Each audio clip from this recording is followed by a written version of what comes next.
Demon's Souls Remake is a technical marvel to shepherd in the new generation. For better or worse, underneath its glamour lies a game largely the same as the 2009 original. I've already done videos dissecting both what I love and hate about it, which I'll link in the end card, so today I'll be focusing specifically on my likes and dislikes for the handful of things the remake did or didn't change in a significant way. Keep in mind that the love-hate series is mostly hyperbole in name unless otherwise noted, and this is merely my own take on the remake's accomplishments or lack thereof. Now without further ado, here are my 10 things I love and hate about Demon's Souls Remake. My first love is increased preservation. With Dark Souls getting a remaster into the recently retired generation, Demon's Souls was the only entry in the series isolated on a single, less accessible platform. In spite of any middling gripes I have with Bluepoint's reimagining of the original, preservation of games is paramount. I said it in just about every video I made discussing the remake. I was excited to have the game for myself on a modern platform, but even more giddy for so many Souls fans that were drawn in over the last decade to have a chance to play its origins. Granted, many of you are still waiting for PS5s to be less rare than the pure Bladestone. Eventually though, the great tech launch droughts of 2020 will be a distant memory, while Demon's Souls Remake will be among the console's modern library for years to come. One of the most important preservation aspects is my second love, the return of online multiplayer. It was a sad, if understandable, day when the sun set on Demon's Souls Online in early 2018. The game was long past its peak, with invasion and summon signs being all but non-existent. Even so, it was disappointing to lose the option to participate, and especially sad to see years of messages and bloodstains be swept away. If you'll indulge me in a bit of a tangent on Demon's Souls history, let's return to creator Hidetaka Miyazaki's origins. After joining FromSoft in 2005 completely green to the gaming industry, he quickly rose up to direct two Armored Core titles in 2006 and 2008. It was during this time he discovered a floundering internal dark fantasy project. He requested permission to take on the code and make of it whatever he wanted. His perspective being, it's already a failure. It can't get any worse, so I'll take this as a perfect opportunity to test the waters of my outlandish development ideas. And so Demon's Souls was born. And you know what? It was a failure. The game was regarded as a flop upon its initial Japanese release. What Sony and FromSoft didn't anticipate was word of mouth that spread like wildfire. Whispers of a game with difficulty harken to brutal retro games of old. Mysterious systems like world tendency and players invading your single-player world as enemies, and a way to leave behind whispers of your own helped fellow players slowly generate an exponential buzz surrounding the game. Enough for an eventual North American and European release that also exceeded expectations through online buzz, creating a hardened fan base. A Souls community that would explode as the series rose in critical and commercial dominance throughout the next decade. If it weren't for Miyazaki's ambition and the community's passionate attachment to his game's unique online quirks, Demon's Souls very well may have faded into obscurity, an alternate timeline absent of the extended Souls franchise. Personally, that's not a reality I want to live in, and it's all the more reason it brings me joy to see Demon's Souls Online revitalized so vibrantly. Rampant invasions with absurdly broken builds, janky lag that makes you wonder if people are still using dial-up in 2020, messages giving information critical to your success, and helping your fellow Demon Slayers claim victory are joyous experiences that I've sorely missed in the world of Boletaria. Not content to merely restore what was once lost, Bluepoint made strides in my third love, the quality of life changes. Load times are near instant thanks to fresh hardware. You can refresh Archstones without traveling back to the Nexus to facilitate farming. Teleportation between Archstones is possible upon defeating Dragon Gods, streamlining travel, an element that is especially helped by being able to transport items to stockpile Thomas from afar when your inventory burden maxes out, and they even sped up the comically slow ladder movement. While all of these are remarkable changes to the game's flow, there is one unfortunate side effect. My favorite hub in the franchise, the Nexus, feels almost obsolete by the halfway point of the game. You'll still visit to transfer goods with Thomas, level with the Maiden in Black, and visit the Magic and Miracle Worshippers if that benefits your build, but with inventory burden and travel streamlined, you'll find yourself there far less often than before. Brief respites in the Nexus between jaunts through Boletaria's harsh worlds were fond moments I feel are somewhat lost in Remake. Especially when you consider my first hate, the music. You might think it's sacrilege to cast a shadow upon a franchise full of musical bangers, and while Demon's Souls' reimagining of tracks do have a number of hits, there are just as many duds. It seems that the popularity of Dark Souls 3's swelling orchestras and epic operas had an impact on this soundtrack. An OST originally comprised more with variety and subtlety.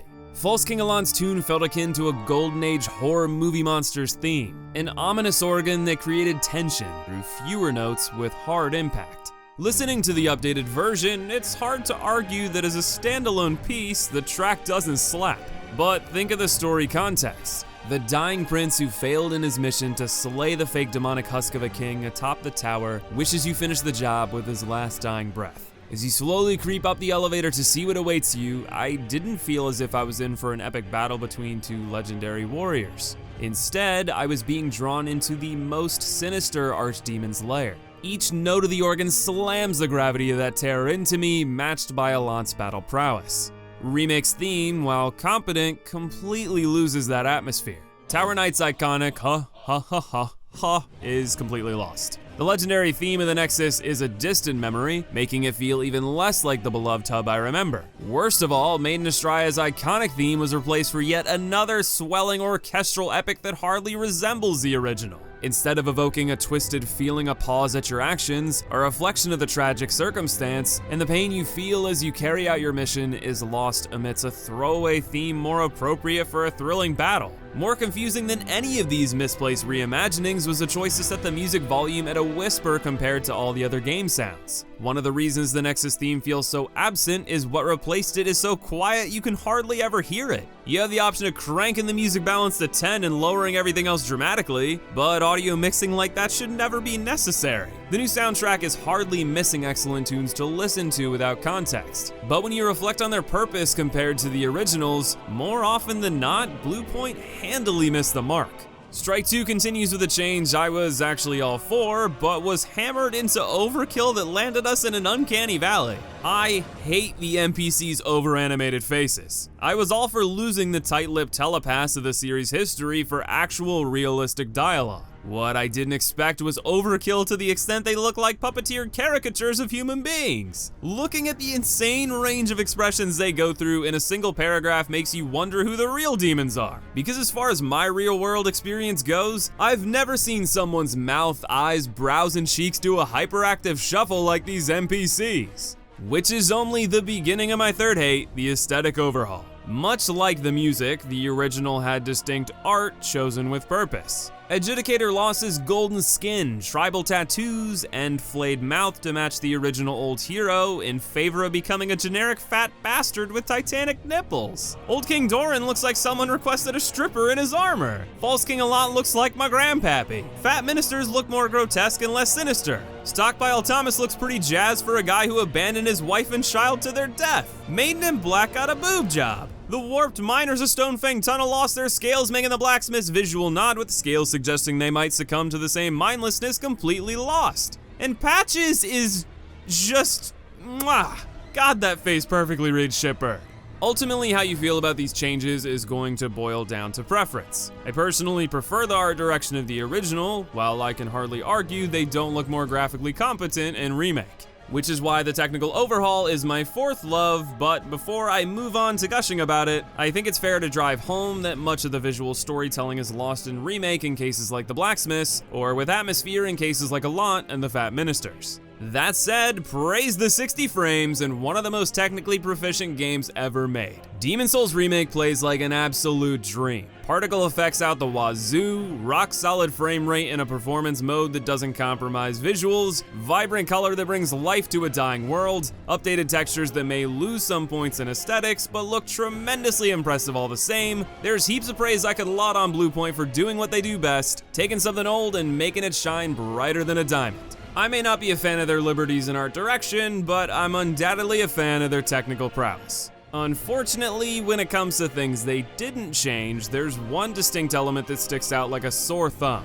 Demon's Souls Braindead AI is on full display, and I hate that they didn't update it. There are dozens of examples I could give you, but there's none better than Maneater. My boss ranking already went into depth there, but suffice it to say this duo of potato brains has erratic behavior you couldn't predict with 100% accuracy if you were clairvoyant. Sometimes he'll be mid-attack animation and abruptly stop and instantly cut to doing something else. Other times they go flying off and can't seem to land for nearly a minute. And every now and again, they shut down completely and let you wail on them for free. There's other cases like Alant's charge having ungodly tracking, Garl Vinland popping off about half the arena away from his target for no reason, Flame Lurker hopping around like the floor is lava half a dozen times, the list goes on and on. Many of these are made more troublesome with the updated frame speed. Maybe it's just me, but it feels like all the game's animations are sped up ever so slightly. Coming from someone who played the original multiple times, I had to adjust to the game's new iframes and attack timings, as if they were altered at a quicker pace. I'm fine with changes like that, but I do wish they had improved the AI of the original to go with it. A tall ask, I suppose, when you consider how much work went into the visual overhaul, but I don't think it's too bold to suggest updating decade-old code in a remake you're charging record prices for.